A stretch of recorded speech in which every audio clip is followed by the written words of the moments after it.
ya lo vio usted, se están moviendo las aguas. En política usted tiene que esperar hasta lo inesperado. O sea, un día dicen una cosa, mañana aparece otra, puede haber un movimiento en cuestión de horas que al final de cuentas también modifique por completo lo que estamos viendo hoy. Pero, ¿qué es importante al final? No solo un candidato, no solo un partido, sino al final lo que conforma, digamos, todas estas autoridades que juntos deben de trabajar en el desarrollo del país. Y dentro de ellos también está el sector privado. Por eso quien tengo hoy de invitado es el presidente de Cámara de Industria, licenciado, o por mejor llamarle Luis Alfonso Bosch. ¿Cómo está, Luis Alfonso? Ahí está el tema del Tribunal Supremo Electoral, estamos a 50 y tantos días, ya hay algunas encuestas, se muestra esto, se oyen algunas propuestas. Me preocupa que no veo que las propuestas sean algo que llamen a la población, sino es más un tema de quién hace un video más bonito, y no lo digo en mal plan, y quién encaja, digamos, con carisma. ¿Qué pensás que debieran de hacer estos candidatos con respecto a sectores importantes que al final de cuentas tendrán que trabajar con? Sí, buenas noches, Veneno, gracias por el espacio. Definitivamente Guatemala entra en una etapa muy importante para el desarrollo del país. Las encuestas son una tendencia del impacto que están haciendo los candidatos en campaña, pero yo creo que no hay seriedad en los mensajes hasta el día de hoy. Creo que los guatemaltecos nos merecemos foros en donde los candidatos nos puedan exponer sus planes de gobierno, donde nos puedan decir puntualmente cómo van a hacer las cosas y no solo hablar de los errores o de las necesidades que tiene el país. Así que es un llamado a los guatemaltecos para que seamos críticos y no nos dejemos llevar por gente que habla muy bien en público o que tenga muy buena capacidad de mover a la población, sino que sean propuestas serias. Y recordate que muchas veces los guatemaltecos hemos votado por el lobo. Creo que tenemos que ir más allá, a votar por las personas y educarnos un poco más quién está detrás de estos movimientos. No, y además, pues hay que decir que mientras están en campaña y las propuestas cada vez son más difusas y los principales ven que así se están ganando a la población, pues empiezan a perder el norte, ¿verdad? O sea, lo digo como es, digamos, el poder más el aplauso más los números, pues los hace que de repente se les nuble, que al llegar ahí tienen que hacer alianzas, tienen que darle seguimiento a proyectos, tienen que darle continuidad o tienen que arreglar cosas que simplemente no estaban bien. Y para eso, pues creo que deben de haber proyectos sociales, proyectos con el sector privado y proyectos de todo tipo. Y yo no he oído absolutamente nada hasta hace poco ya, el tema de infraestructura, el tema de industria, el tema de la relación con el sector privado. Si hubiera que plantearle algo a los candidatos, no como petición, porque no es pedirles un favor, es, mire, déjeme enseñarle de lo que yo soy experto, en el área en específico, qué pudieran hacer en temas de sector privado, qué pudieras mencionar. Sí, nosotros hemos hecho muy buenos ejercicios con el actual gobierno. Sabemos que el nivel de popularidad de este presidente no es el mejor, pero a nosotros los industriales nos ha permitido trabajar. Y eso es lo que queremos.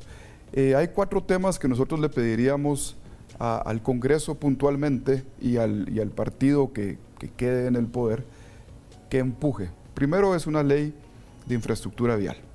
Guatemala no puede seguir con los modelos anteriores y hay una ley en el Congreso, entiendo que está en segunda o en tercera lectura. Segundo es una ley macro de zonas francas para promover el nearshoring o el friendshoring, como se le llama ahora, porque tenemos las ciudades intermedias, tenemos las otras leyes de... Están las CEDEPS. CEDEPS. Sí, pues. Una ley, macro, una ley que abarque todo y que nos facilite hacer centros de logísticos para promover el nearshoring. Tercero, la ley de puertos, que unifique las leyes de los puertos que permitan que vengan más inversiones al país. Y por último, la APP. Son 4 leyes que creemos que moverían la aguja del sector industrial de todo el país y beneficia a todos los guatemaltecos. Sé que me estás mencionando algunas cosas que añoramos tener, porque aún no teniendo perfeccionado eso que mencionas, estamos teniendo inversión extranjera. Ahora, si tuviéramos eso, seguramente estaríamos aún mejor.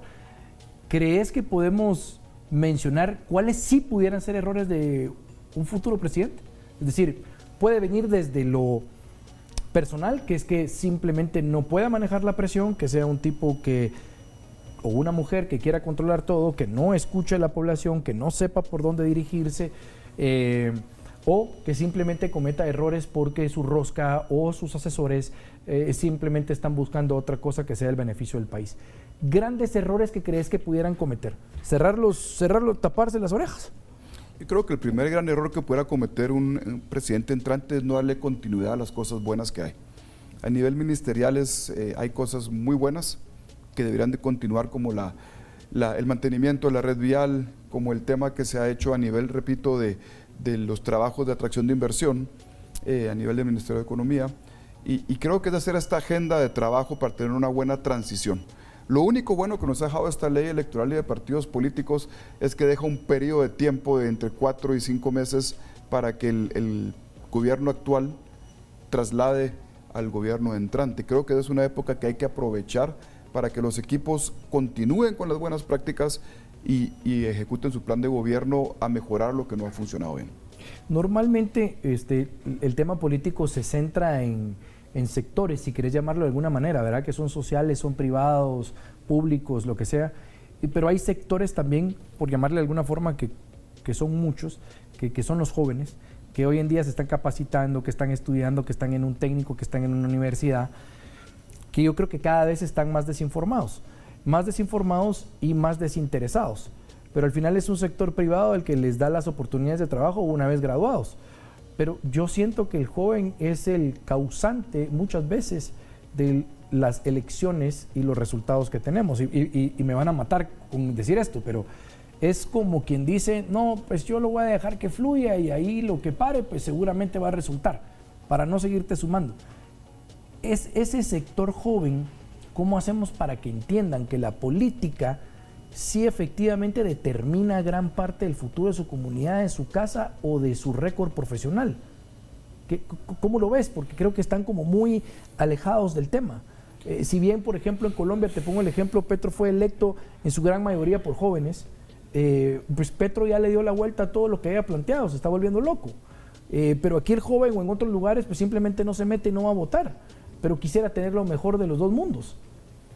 O sea, ¿qué nos hace falta? Motivarlos, porque los candidatos pueden ser muy buenos, no motivan al joven. ¿Por qué? No hay propuesta para el joven. ¿Qué pensás, digamos, del joven guatemalteco? Yo creo que es un excelente foro para mandarle un mensaje a los jóvenes y pedirles que se involucren, que hagan preguntas serias, que entiendan que en estas elecciones y sobre todo en las próximas, en los 4 años, el país va a estar en manos de ellos.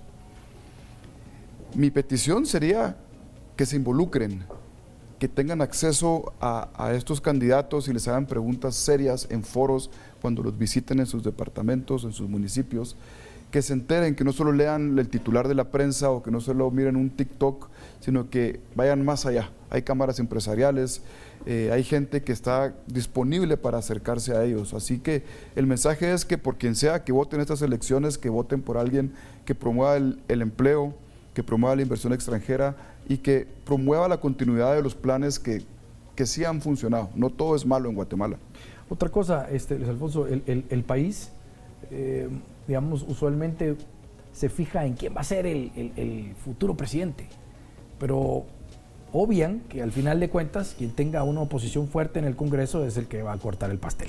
Y lo digo en buen sentido, es decir que pues por eso existen los pesos y contrapesos y por eso es que los poderes están divididos y puede quedar este o el otro, pero si el Congreso queda de alguna forma dividido y en gran mayoría es la oposición, pues hay que buscar alianzas. Por eso hablaba de que el candidato tiene que ser muy anuente a escuchar para poder sacar las cosas avante. Es un buen escenario, un mal escenario que quede un presidente, hombre, mujer, lo que sea, con un Congreso dividido, o por el otro lado crees que es bueno que quede con un Congreso, digamos, con mayoría? Definitivamente, si yo fuera presidente del país, quisiera un Congreso en el que yo tuviera la mayoría. Pero eso al mismo tiempo generaría mucho riesgo de que si la persona en la presidencia tenga la mayoría y tiene malas intenciones, pues pueden pasar cosas que los guatemaltecos no queremos que pasen.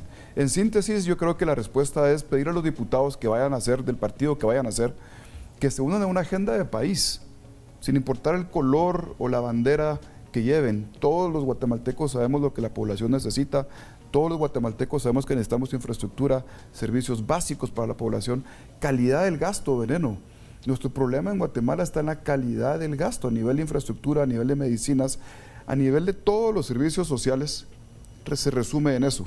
El presupuesto a nivel de finanzas está bien hecho, los planes a nivel de SG-Plan son muy profesionales, la ejecución de los ministerios pues, es aceptable, el problema es la ejecución y calidad del gasto.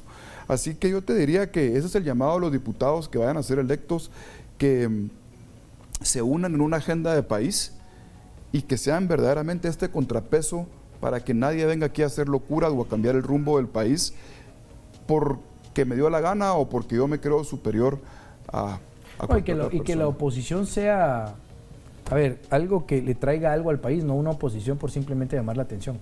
Yo creo que los diputados y los políticos pues han encontrado en redes sociales una herramienta muy válida y con ella pues pueden modificar la forma de pensar de la gente, manipularlos y muchas veces simplemente levantar su perfil. Porque obviamente lo que están buscando todo el tiempo, desde el primer día que quedaron electos, es cómo se vuelven a reelegir. Hablo de los diputados y los que pueden hacerlo. El presidente sí debiera de fijarse sus metas, escoger al mejor equipo, y ahí también creo yo que puede haber preocupación por parte de, digamos, de los sectores que ayudan a que un país camine. Yo hasta el día de hoy no escucho de ningún candidato que creo que pudiera tomar una delantera en términos de confianza que te diga, estos son mis ministros, con esta gente voy a trabajar.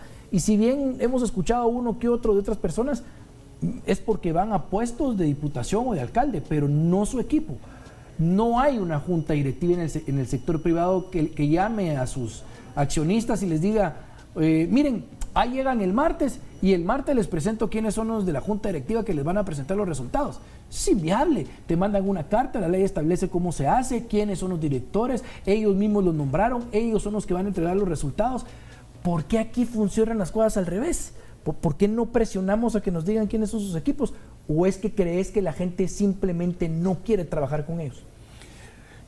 No lo creo. Yo creo que hay, en Guatemala, repito, no todo es malo, no todas las personas en el Congreso son malas, no todos los ministros son malos. Creo que hay gente muy profesional. A los políticos, a los candidatos a la presidencia, creo que sería una buena práctica que lo antes posible contaran sus cuadros, la gente que va a trabajar con ellos. ¿Por qué no lo hacen? No lo sé, habría que preguntárselos a ellos. Lo que sí te puedo decir, Veneno, es que ser presidente o ser un diputado de este país deberá ser fácil porque tenemos algo que no tienen muchos países, que es la gente. El guatemalteco es muy trabajador, el guatemalteco se levanta tempranísimo todos los días. Tú lo puedes ver en la madrugada, cuando te levantas temprano, va la gente en moto. Hay veces que van hasta 2 o 3 personas al trabajo porque carecemos de transporte público de calidad. El guatemalteco es resiliente. Lo que pide el guatemalteco son oportunidades de empleo y que el servicio social esté a la orden de ellos, seguridad, educación e infraestructura. Y te sumo algo, o sea, normalmente le preguntas a la gente y te dice, y lo pueden probar en la calle, mire usted por quién vota, a mí me vale madre. O sea, y no es en mal plan, porque creo que los candidatos tienen su mérito, están haciendo su trabajo y por el número de votos que quieran, que puede ser 1 millón, 2 millones, que no representan los 18, el ciudadano te dice, a mí ya me vale madre quién es el que va a ganar. O sea, vale madre siempre y cuando se le permita trabajar al ciudadano, que es lo primero que te dicen. Si me dejan trabajar, que hagan lo que se les dé la gana, porque pareciera que muchos de ellos nunca han recibido nada de regreso. Entonces dice, vale madre.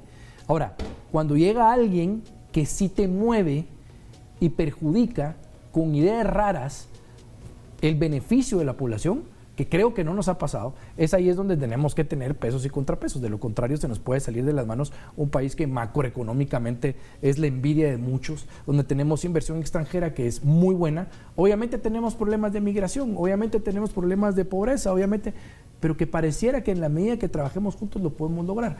Luis Alfonso, sé que el reto es duro para las cámaras, para los empresarios, como para cualquier otro. Creo que hay que seguir, digamos, empujando y presionando a los candidatos para que nos hablen la verdad de cuáles son sus propuestas. Te deseo toda la suerte y cualquier foro o algo o invitación, tómanos en cuenta porque la idea es poderle trasladar a la población más allá de lo que usted ve en redes sociales, lo cual está bien, hombre, distráigase, ríase, escuche las malas palabras y ahí usted vaya anotando cuáles son las propuestas que nunca van a llegar a su casa. Pero depende de usted, ¿verdad? O sea, al final yo puedo hacer la mejor entrevista del mundo, Luis Alfonso puede ser de la Cámara de Industria toda la vida del mundo, pero si queda un político que usted eligió porque le metieron el dedo a la boca, ¿verdad? O le tocaron el violín en el oído, pues el problema no es nuestro, ¿verdad? O sea, ¿qué podemos hacer? Cada quien, desde su casa, debe de ser responsable, elegir a la persona que mejor crea que va a manejar el país, y eso es todo. O sea, perdón, y se lo vuelvo a repetir, el gran culpable de quién quede en este país, para bien o para mal, como usted lo quiera determinar, no es el político. El político le dice a usted lo que usted quiere oír en campaña. Y el que se va a sentir después engañado y triste va a ser usted el ciudadano, porque es usted el que elige. Suena fácil, ¿verdad? Y suena como que lo estoy regañando, no, pero es usted el que elige. Así que gracias por ver el programa y espero que de alguna forma esto le sirva, ¿verdad? Gracias, Luis Alfonso.